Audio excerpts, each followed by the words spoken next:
नमस्कार दोस्तों, मेरे चैनल भक्ति भाव टीवी में आपका स्वागत है। तो दोस्तों, आज के इस वीडियो में मैं आपको बताने वाली हूँ गोवर्धन पूजा व्रत कथा, पूजा विधि व महत्व। कार्तिक मास की शुक्ल पक्ष की प्रतिपदा यानी दीपावली के दूसरे दिन गोवर्धन पूजा की जाती है। हिंदू मान्यता अनुसार महाभारत काल में इसी दिन भगवान कृष्ण ने गोवर्धन पर्वत की पूजा की थी। तभी से यह परंपरा कायम है। यहाँ जानते हैं गोवर्धन पूजा की सरल विधि। गोवर्धन पूजन विधि। गोवर्धन पूजा का पर्व कार्तिक मास के शुक्ल पक्ष की प्रतिपदा को मनाया जाता है। इस दिन सुबह शरीर पर तेल की मालिश करके स्नान करना चाहिए। फिर घर के द्वार पर गोबर से प्रतीकात्मक गोवर्धन पर्वत बनाएं। इस पर्वत के बीच में पास में भगवान श्री कृष्ण की मूर्ति रख दे। अब गोवर्धन पर्वत व भगवान श्री कृष्ण को विभिन्न प्रकार के पकवानों व मिष्ठानों का भोग लगाएं। साथ ही देवराज इंद्र, वरुण, अग्नि और राजा बलि की भी पूजा करें। पूजा के बाद कथा सुने। प्रसाद के रूप में दही व चीनी का मिश्रण सब में बांट दे। इसके बाद किसी योग्य ब्राह्मण को भोजन करवाकर उसे दान दक्षिणा देकर प्रसन्न करें। गोवर्धन पूजा व्रत कथा।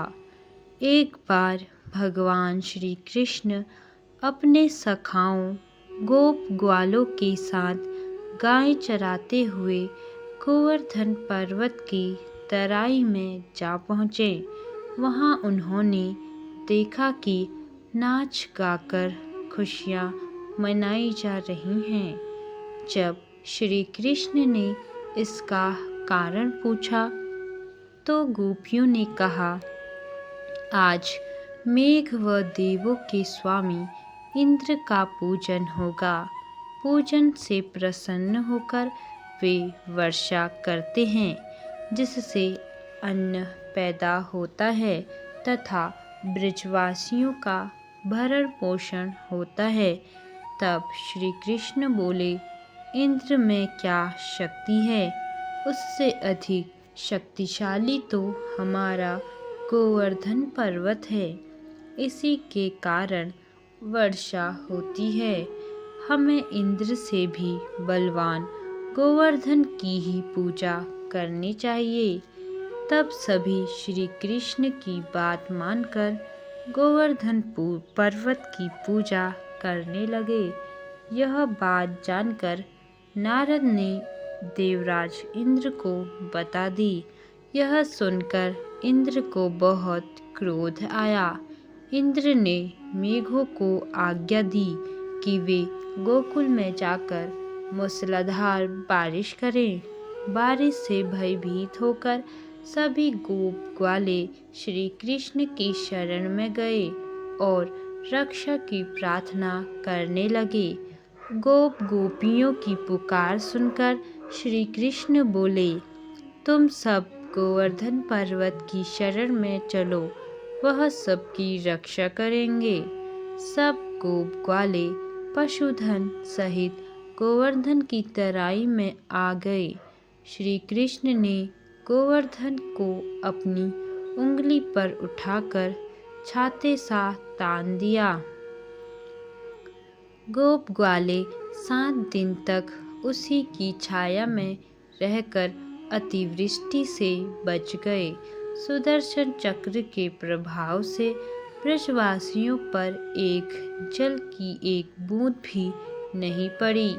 यह चमत्कार देखकर ब्रह्मा जी द्वारा श्री कृष्ण अवतार की बात जानकर इंद्रदेव अपनी मूर्खता पर पश्चाताप करते हुए कृष्ण से क्षमा याचना करने लगे।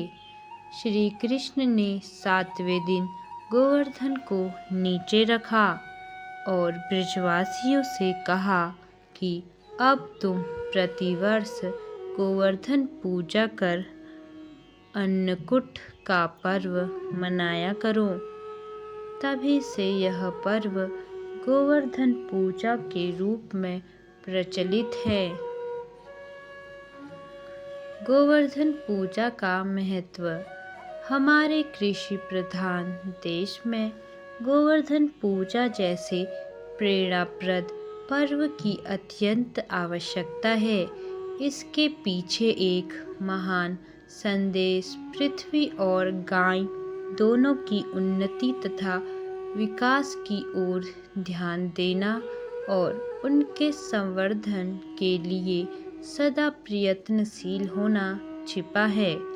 अन्नकूट का महोत्सव भी गोवर्धन पूजा के दिन कार्तिक शुक्ल प्रतिपदा को ही मनाया जाता है। यह ब्रजवासियों का मुख्य त्योहार है। अन्नकूट या गोवर्धन पूजा का पर्व यूँ तो अति प्राचीन काल से मनाया जा रहा है, लेकिन आज जो विधान मौजूद है वह भगवान श्री कृष्ण के इस धरा पर अवतरित होने के बाद द्वापर युग से आरंभ हुआ है। उस समय जहाँ वर्षा के देवता इंद्र की ही उस दिन पूजा की जाती थी, वही अब गोवर्धन पूजा भी प्रचलन में आ गई है। धर्म ग्रंथों में इस दिन इंद्र, वरुण, अग्नि आदि देवताओं की पूजा करने का उल्लेख मिलता है। ये पूजन पशुधन व अन्न आदि के भंडार के लिए किया जाता है। बालखिल्य ऋषि का कहना है कि अन्नकूट और गोवर्धन उत्सव श्री विष्णु भगवान की प्रसन्नता के लिए मनाना चाहिए। इन पर्वों से गायों का कल्याण होता है, पुत्र पौत्रादि संततियाँ प्राप्त होती है, ऐश्वर्य और सुख प्राप्त होता है। कार्तिक के महीने में जो कुछ भी जप, होम, अर्चन किया जाता है, इन सब की फल प्राप्ति हेतु गोवर्धन पूजन अवश्य करना चाहिए। तो दोस्तों, कैसी लगी आपको यह वीडियो कमेंट बॉक्स में ज़रूर बताएं और ऐसी ही बहुत सारी कहानियों, कथाओं और जानकारियों को सुनने के लिए मेरे चैनल को सब्सक्राइब करें। धन्यवाद।